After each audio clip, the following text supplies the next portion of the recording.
পুরমন্ত্রী ফিরহাদ হাকিম তিনি গতকাল গিয়েছেন বেলগাছিয়ায়, আশ্বাস দিয়েছেন যত দ্রুত সম্ভব পুনর্বাসনের ব্যবস্থা করবেন। তারপর আজকে হাওড়া পুলিশের পক্ষ থেকে কিন্তু এই দুর্গতদের সঙ্গে বৈঠক শুরু হয়েছে। বেলা 12:30টা থেকেই বৈঠক শুরু হয়েছে, যেখানে হাওড়া পুলিশের পক্ষ থেকে কর্তৃপক্ষ তারা উপস্থিত রয়েছেন। বেলগাছিয়া গৃহহীনদের নিয়ে বৈঠক শুরু হয়েছে।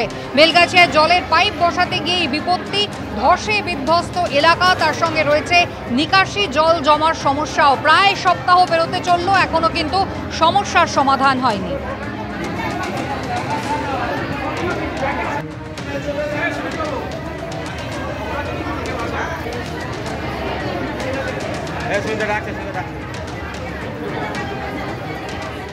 ক্ষমতায় আসবার আগে 2011 সালে মুখ্যমন্ত্রী বলেছিলেন কলকাতাকে লন্ডন বানিয়ে দেব। আজকে 2025 সালে তিনি পিকাডেলি থেকে হাইড পার্ক লন্ডনে হাঁটছেন লোক লস্কর নিয়ে। বার্মিংহাম প্যালেসও মনে হয় গিয়ে হেঁটে যাবে। আমার খুব ভালো লাগছে ছবিগুলো দেখতে, কিন্তু ওখান থেকে মুখ্যমন্ত্রী এমন কিছু একটা জিনিস নিয়ে আসুন যাতে বেলগাছিয়ার মানুষ এই নরক যন্ত্রণা থেকে মুক্তি পায়। আমরা তো লন্ডনে মুখ্যমন্ত্রীর স্বচ্ছন্দ বিচরণ দেখছি, মুখ্যমন্ত্রী একটু বেলগাছিয়ার রাস্তায় এসে হাঁটলে কলকাতার মানুষ আরো আনন্দ পাবে। হাওড়ার বেলগাছিয়া মানুষজন একেবারে বিপর্যস্ত হয়ে পড়েছেন।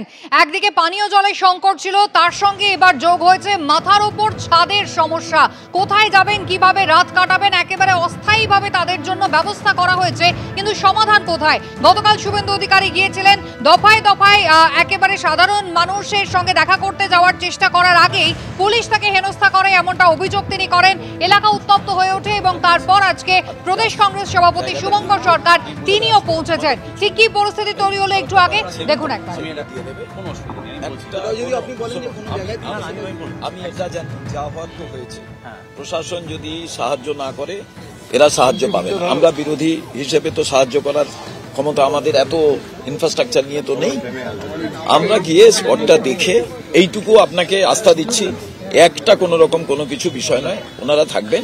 তাহলে আপনারা দেখবেন আমরা গিয়ে আমি চোখে দেখতে চাইছি, কারণ এখনো কলকাতা শহরের এক বেলঘরিয়া এক্সপ্রেস হাইওয়ের উপরে একটা আছে, ধাপায় একটা।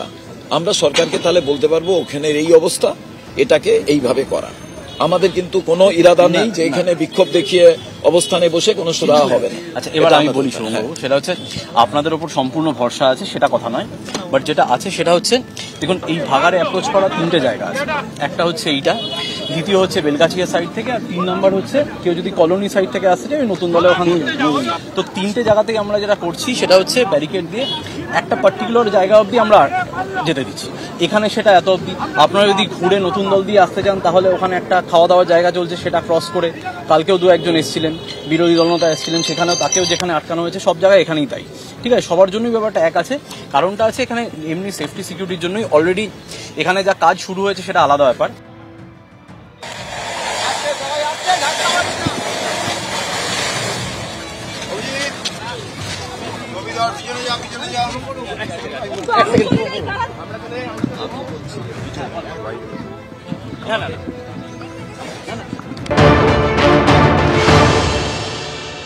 আজ যদি সরকার পক্ষে ছোট বড় মেজো নেতারা তারা এসে ভেতরে ঢুকে যান, ওনাদের তাদের বারণ করার ক্ষমতা থাকবে না। এই যে ব্যবস্থা, এই ব্যবস্থার কারণেই আজকে এই রকম অঘটন ঘটছে।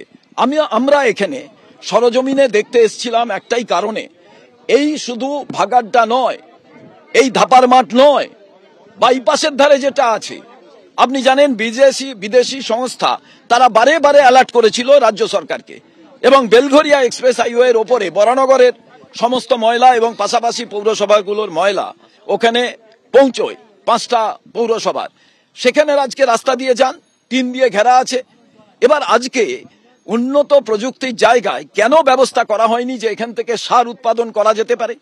এতবার বিদেশে যাচ্ছেন মুখ্যমন্ত্রী, আজও বিদেশে, কেন বৈদেশিক যে সমস্ত টেকনোলজি আছে তাকে পাথেয় করে এই বিষয়টাকে ভাবা হয়নি?